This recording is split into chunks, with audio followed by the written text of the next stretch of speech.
ডাকসু নির্বাচনের পরপরই ঢাকা বিশ্ববিদ্যালয়ে একটি ঘটনা ঘটেছে। সেই ঘটনায় দেখা যাচ্ছে দোকানিকে হল ভিপির ৩,০০০ টাকা জরিমানা।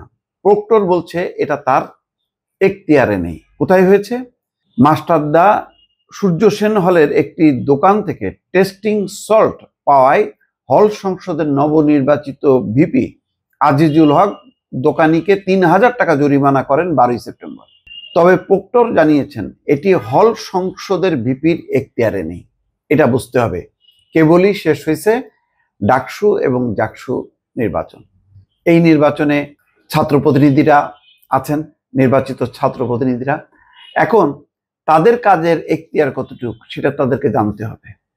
সেটা না জেনে যেটা হল এবং বিশ্ববিদ্যালয় প্রশাসন যেই তাদের এখতিয়ারের যেই কাজগুলো আছে সেই কাজগুলোর মধ্যে যদি তারা ঢোকেন তাহলে কিন্তু সমস্যা হবে।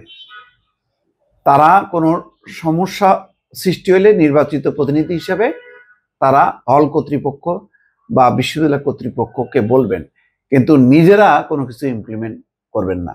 এই ভুলগুলি যদি হইতে থাকে তাহলে ভবিষ্যতে কিন্তু বড় একটা সংকট দেখা দেবে।